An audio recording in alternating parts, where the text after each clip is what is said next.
It's 6:47 in the morning. You step outside in your slippers, coffee in hand, and toss a few scraps onto the lawn, leftover bread, a bit of bacon fat. By the time you turn around to go back inside, you hear it. A single, sharp call from the power line above you. You don't think much of it. Just a crow. But 3 streets away, another crow lifts its head. Then another, 2 blocks further. Within 90 seconds, a chain of calls ripples across your neighborhood. Rooftop to fence post to bare oak branch, like a current passing through wire. You just fed a bird. But here's the thing. You didn't realize you were just logging into a system. One that's been watching this street long before you moved in. One that knows your car, your schedule, your face, and is now quietly deciding what to do with that information. Most people think feeding a crow is a one-way transaction. You give food, the bird eats, end of story. Honestly, that's not what's happening at all. Crows possess something called episodic-like memory. It's the ability to recall a specific event tied to a specific place, a specific time, and a specific face. Researchers at the University of Washington discovered that crows can recognize individual human faces for over 5 years. And that's even when that person is wearing a different hat, a different coat, or walking a totally different way. But here's what almost nobody talks about. That recognition doesn't stay private. It spreads.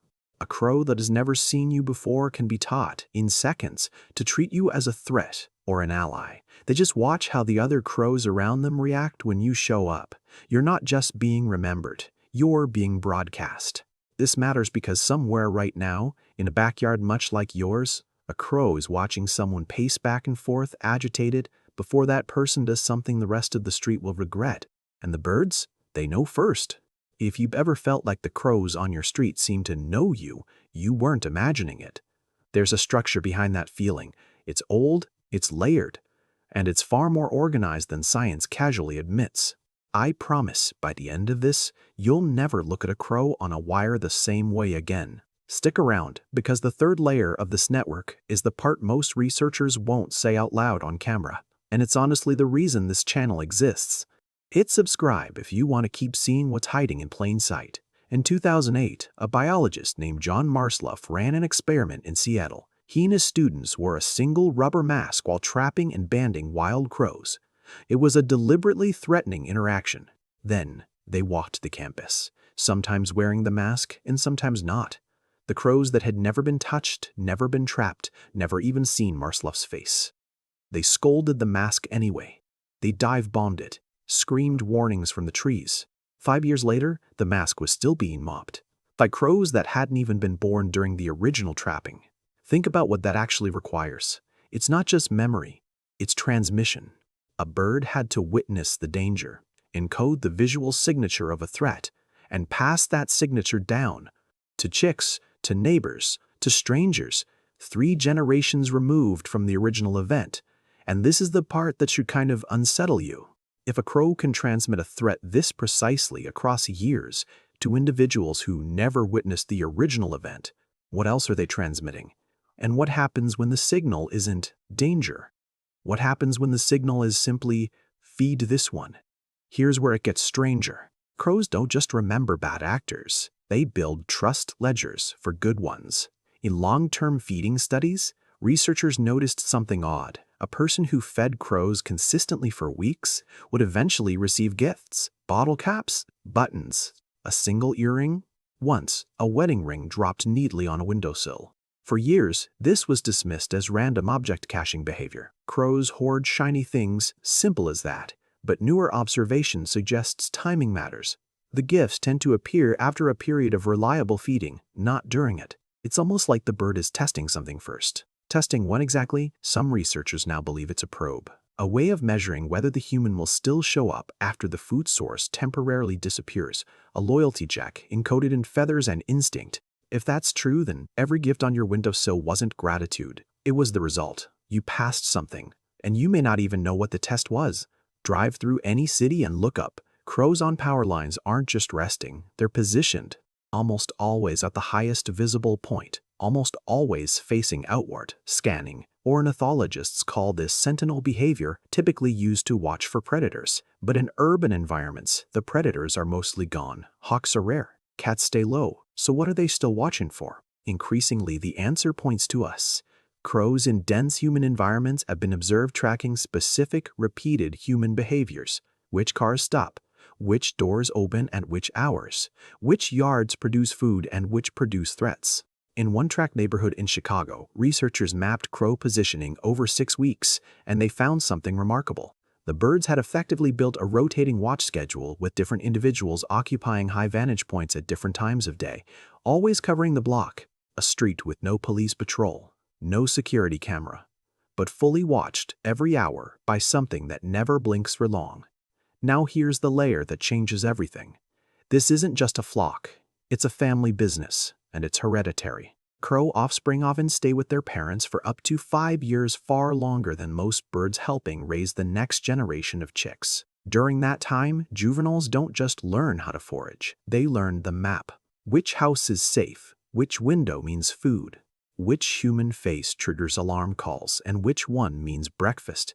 This means the crow watching you right now might not be the one you originally fed. It might be its child or its grandchild, inheriting an opinion about you that was formed before they ever opened their eyes. You didn't just make friends with a bird. You were entered into a record that outlives individual birds, passed down like a name, like a warning written into the family line. And once you're in that record, removing yourself isn't simple. The data doesn't forget, it just gets older. There's one more detail that rarely makes it into nature documentaries. Crows will sometimes withhold the alarm call deliberately. They stay silent around a threat they've already identified, almost as if observing how the human reacts without help. It looks like indifference, but it might be an evaluation. Several backyard observers have reported the same unsettling pattern. A stray dog, an unfamiliar car parked too long, a stranger lingering by a fence, and the crows say nothing. They stay completely quiet until the homeowner notices it themselves. Then and only then does the calling start, as if confirming something, as if checking whether you're paying attention too. So picture the structure now: a creature with a 5-year facial memory, a culture passed down through generations, a rotating watch system covering entire blocks, a gift economy built on trust testing, and on top of all of it, moments of deliberate silence used to measure you. This isn't just a bird that happens to live near humans. This is a system that has been quietly studying us for longer than most of us have lived in our own homes. In 2020, a study tracking urban crow populations made a discovery that honestly hasn't been fully explained. Crows in several major cities had begun adjusting their alarm call frequency to specifically distinguish between human-caused threats and natural ones. That's a level of categorization people thought was limited to primates. Here's what that translates to. Crows aren't just warning each other that danger exists. They're specifying exactly what kind: a car, a dog, a person carrying something unfamiliar. There's a different call for each, which means that chain of calls you heard the morning you put food out rooftop to fence post to bare branch wasn't random noise. It was a report, a piece of information about you, classified, categorized, and filed into a network that spans the entire street. You weren't just feeding a bird that morning. You were being logged into an intelligence system older than your house, your street, possibly your city. One that has been quietly cataloging every human within its territory long before anyone thought to study it. So go back to that morning. The slippers, the coffee, the single sharp call answered street by street. That wasn't a bird announcing breakfast. That was an entry being made. Somewhere in that network, your face now has a file. And depending on what you do next, how consistent you are, how you react in the quiet moments when no one seems to be watching, that file will follow you for years, inherited by birds not yet hatched. You didn't just feed a crow, you joined something.